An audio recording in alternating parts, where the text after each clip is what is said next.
All right, here we go. We got big man Jonathan Papelbon with us, and it's been a busy time over the last 12 hours. And Pap, we got a shorter segment now, but we love you, and we need the scoop on this signing. So, your reaction when you saw Bregman going there? Do you think this is a one and done, and he'll opt out? Should he play second or third? Go.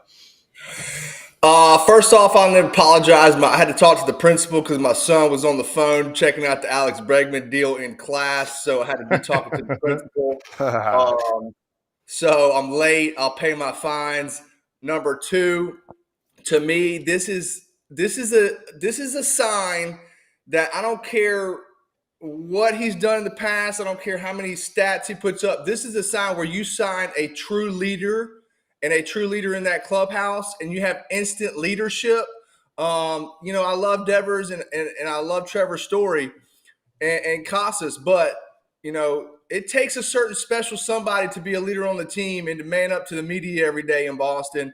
And they just really don't have that guy right now. So to me, it's an absolute awesome sign. And number three on this deal, this was a four-headed monster deal. I mean, this took Alex Bregman, this took Alex Cora, and also this took Breslow and the main man, John Henry, to put his balls on the line and make this deal done. So to me, I give credit to all of them coming together and figuring this out. Yeah, there's opt-outs, but I honestly, if they go and win, he's not going to opt out. So I think it's a clever deal that put together by all four of them.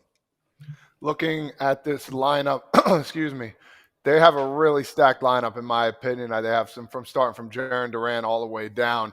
One, I think this is Tristan Casas' year. He's got to figure it out. I said that earlier. This could be a make or break. I mean, maybe I'm looking too much into it, but does this lineup right here and their staff, pitching staff, are they going to make waves when the Yankees come into town? Is this a new era for these Red Sox team to start making some noise in the East? Well, credit to John Henry. He's tired of losing to the Yankees. And I think that, he goes through waves where he spends money. And I think Craig Breslow came in at a perfect time where John Henry's wanting to spend money.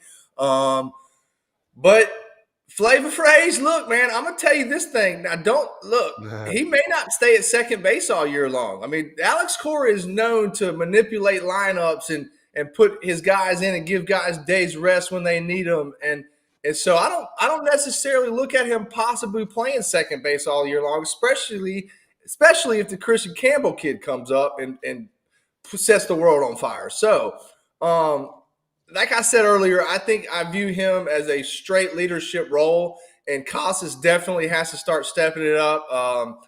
He'll probably be all over that Netflix series. He's the guy in the clubhouse that, answers to media, but he definitely has to stay healthy. Trevor Story has to stay healthy. And another thing on this starting lineup, like you said, Phrase, look, Brian Bayo's got to step up this year. He's got to start stepping up and throwing strike one, because just like AJ was talking about earlier with Nick Pivetta, Bayo's got to do the same thing. He's got to go out there and get strike one and pitch ahead in the counts too, because he's 10 times more effective than when he is behind the count. So. And everybody, Pap, you were probably worse when you were ahead in the count, because then you had to throw that split that Jermaine Dye hit over the fence. But that's cool. All right, do we? I asked you this question. I know it's Scott clarified it's only 3 years, 90 technically with the deferred money, but I still look at it as 120. I don't care what Scott says, because he's getting 120 million. So for a $40 million a year player, basically, I know it's not real money, so Scott, shut up. But is Alex Bregman that guy? And I mean, Alex Bregman's stats, are his stats. He's a great third baseman. He might be moving positions, but is this a contract they paid because of his clubhouse presence, his leadership value, and also with all the moving parts that they have to make? Will the Red Sox look back? And if he opts out after the first year, will the Red Sox look back and say it was worth it?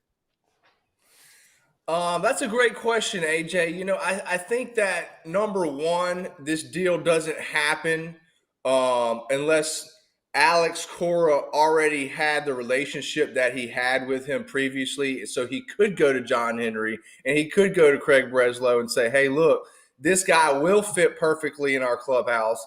This guy will be one of our leaders, which we do desperately need right now.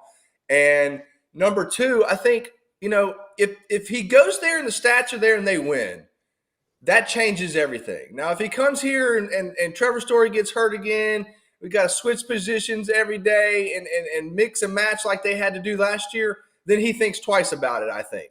But to me, there's certain ballparks that you love to hit in and you love to pitch in. And I'll tell you this one thing, that Parlay Pap's going to be taking the over and the doubles. I don't care what the number is come into spring training, because he's going to hit 80 freaking doubles this year probably. He knows how to hit in that park, that's for sure. Even though he had the same OPS last year as Yoshida, who you were trying to get rid of. But you also said not too long ago, Christian Campbell, and you mentioned it a little bit, does this move deter the Red Sox from making a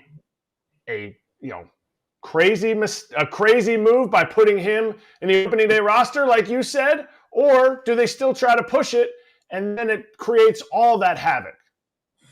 Well, Kratz, I think what it does is it gives the Red Sox the ability to not press these guys up and not push these guys up when maybe they might not be ready. They may be ready, but you really don't know yet.